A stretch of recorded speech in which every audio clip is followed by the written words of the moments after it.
Hey guys, welcome back to Zeno Vibes. Today, we're talking about a universal struggle that affects us all at some point in our lives. It's a topic that can be tough to face, but if we don't address it, it can ruin our potential and our happiness. So, are you ready to dive in and talk about it? Let's talk about procrastination. You know, I used to be the king of procrastination. I'd put off my deadlines until the last minute, and then I'd scramble to finish my work. I'd tell myself that I was just taking breaks, but deep down, I knew I was wasting time. And it wasn't just about work. I'd put off my personal goals and dreams too. I'd say things like, I'll start that book next week, or I'll start exercising tomorrow. But tomorrow would never come, and before I knew it, months would go by, and I'd be no closer to achieving my goals. I think one of the biggest reasons I procrastinated was because of my phone addiction. I'd spend hours scrolling through social media, watching videos, and playing games. I'd tell myself that I just needed a break, but really, I was avoiding the tasks that I needed to do.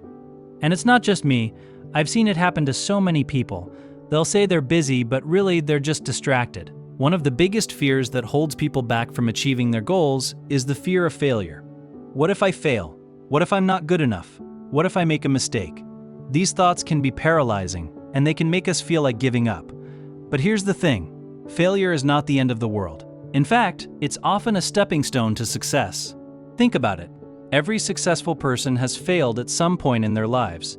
It's how we learn and grow. But despite knowing this, I still let my fear of failure hold me back. I'd put off applying for jobs or pursuing my passions because I was scared of what might happen. And as a result, I'd feel guilty and regretful. I'd think to myself, what if I had taken that chance? Or, what if I had pursued that opportunity?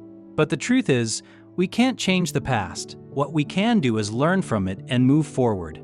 It wasn't until I hit rock bottom that I realized how much procrastination was holding me back.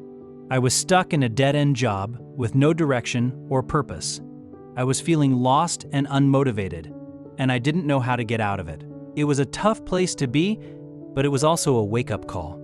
I realized that I had two choices. I could continue down the path of procrastination, or I could take control of my life and make a change. So, I started small. I started by taking tiny actions towards my goals. I'd wake up 15 minutes earlier each day and meditate. I'd take a 10-minute walk outside after lunch. I'd write for 5 minutes each day.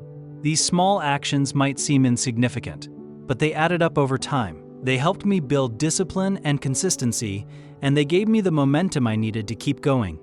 One of the most important things I learned was that success is not a destination, it's a journey. It's not something that happens overnight. It takes time, effort, and perseverance. And it's not just about achieving our goals, it's about the person we become in the process. We grow, we learn, and we evolve. So if you're struggling with procrastination, I want to leave you with a message of hope. You are not alone. We all struggle with it at some point in our lives. But the good news is that you have the power to change. You can start small, take tiny actions, and build momentum over time. You can develop discipline and consistency, and you can achieve your goals. So, here's the question. Are you ready to stop procrastinating and start today? Are you ready to take control of your life and make a change? If so, let's do this together. Let's start small, take tiny actions, and build momentum over time. Let's become the person we've always wanted to be. Let's achieve our goals and live the life we've always dreamed of. Thanks for watching, and I'll see you in the next video.